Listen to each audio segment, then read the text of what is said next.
welcome to janu'stutorial. Today we are going to turn a new topic, that is living and non-living things.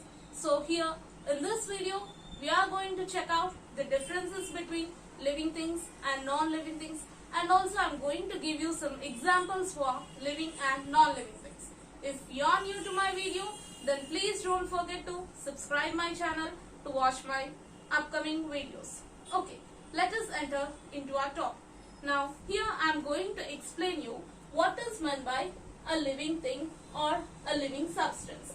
So living thing is nothing but which requires food, water and shelter for itself. Okay, and it is also said as it can have some reproduction. Okay, living thing is used as a reproduction purpose. Okay, for example, when I am going to take human beings, okay, human beings means we are the examples. So when you take ourselves, we require food, water and shelter to grow ourselves. Okay, and we also give birth to babies, which is nothing but related to reproduction. And we also require respiration process. We respire, we take in air and we give out carbon dioxide. Breathing process is going on with us. Okay, and also we can move. Okay, living things can move on their own.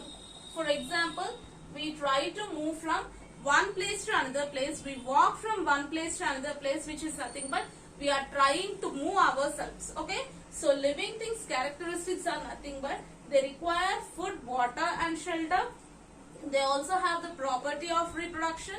They also try to respire and they try to move on their own. Okay, so for examples, you can take human beings, mammals, insects, birds, reptiles. Okay, this all comes under examples of the living things because they all try to take food, water and shelter, and also nothing but we try to grow in size and live for a particular span of time. A definite span of time we try to exist ourselves. So when you are a small baby, what is your height? Okay, after 4 years, what is your height? Did you grow after your 4th birthday or after your 10th birthday? So how is your height going on changing? You are trying to grow in size, height and weight. Okay, so this growth is present in the living things. So when you take the human beings, so they are trying to grow in size. Mammals also, insects also, birds and reptiles, they also grow in the size. And we are trying to live for a definite span of time. Definite span of time is nothing but human beings live for some particular age. For example, from 60 to 80 years, most probably we are going to take the lifespan of the human beings. So for each and everything, we have some definite lifespan. So these are the characteristics of living things. So based on this, you can give some more examples for the living thing. And I am going to take one more example, that is plants also as an example of living things. Okay, so plants also require food, water and air to live. Okay, they only provide us shelter. They don't require any shelter, and sometimes we need to provide for some creepers like that. We need to provide some shade to grow, and they also give reproduction. Reproduction in the form of seeds they are going to give. So the fruit consists of seeds, and if you are going to sow the seeds, what is going to happen? Next, one more plant is going to come again. So that is nothing but reproduction of plants. And if you have not watched my reproduction of plants regarding that, I'll give you in the iCard. Please check out the video for the parts of the plant. The next, respiration process.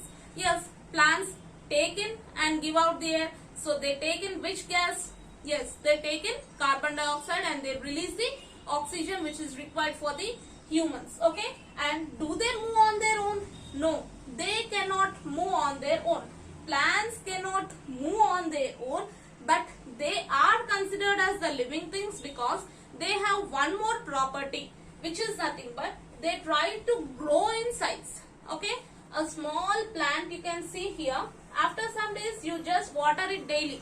It tries to grow in size. So growth is present in the plants. That is why we are going to consider it as a living thing. Okay, and remaining all characteristics are present except it cannot move. Why it cannot move? Because we are going to fix it in one place, that is in the soil. Otherwise the plant will fall down. Okay, and it also has a definite span of time. For example, when you take some herbs such as lady's finger, tomato plant, etc., they grow for some particular months in the seasonal time, and after that lifespan of time they are going to die. Again you have to sow the new seeds to get a new herbs. Okay, so this is regarding your living things. Okay, till now we have discussed about the living things, and now we are going to see about the non-living things. Okay, so what are non-living things? Non-living things are nothing but the opposite of the living things, which does not require food, water and air to live. Okay, they doesn't require anything and they do not grow in size. There is no reproduction.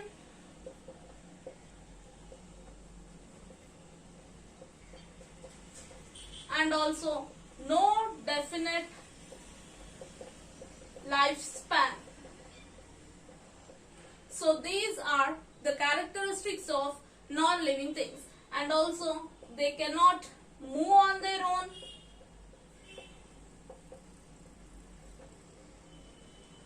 And they do not produce any excreta out of themselves, because they are not going to take anything as the intake of food, so they don't give any excreta too. So these are the functions or the characteristics of non-living things. They does not require food, water and air to live, and they do not grow in size. There is no reproduction, no definite lifespan you can say, and also cannot move on their own, and they do not produce the excreta. So for this, when I am going to take the examples as a table, chair, books, pencil, board, duster, your school bag, so whatever it may be, this all comes under the examples of non-living things. Why do we call them as the non-living things? Because do your table and chair or your school books, bags, pencil, everything, do they require food? Do they require water? Do they require air to live? No. Are you giving them any food to live? No. And do your pencil grow in size day by day? Do your school bag grow in size day by day? Do your table and chair grow in size day by day? No. So we are calling them as non-living things. And no reproduction. No reproduction in the sense, if you bring one pencil, if your mama gives you one pencil, by tomorrow morning, does it become two pencils or three pencils? No, it will be a single pencil, and as you go on sharp it reduces its size depending upon the usability. But it is not going to give any reproduction. If your dad gets a new school bag, do you get 2 or 3 school bags by 2 months or 3 months also? No, there is no reproduction. No definite lifespan. Do they live for some time? No, because they are non-living things. And can they move on their own? They cannot move on their own. Now, I am taking this pen in my hand and trying to move this pen from here to there. Can it move on its own? No, it cannot move on its own. They cannot produce any excreta because they are not taking any food as the intake. They do not produce any excreta. So these are the characteristics or functions of the non-living things. Apart from this living things and non-living things, you also have something extra in the environment, which is nothing but called as natural non-living things. So what are these natural non-living things? Natural non-living things examples are mountains, Then next I can take sun, star, sky, clouds. Okay, so these are the examples. Rocks. These are the natural non-living things. Non-living things characteristics it of, but they are not made by the human. These are not made by human. Human beings means we. That's why they are called as a natural non-living things. Whereas when you come here, table, chair, books, pencil, board, duster, bag, these all are made by humans. Made by humans. These are human-made non-living things, and these are the examples of natural non-living things. Okay. So hope you all like my video. Then please don't forget to subscribe my channel to watch my upcoming videos. Thank you for watching.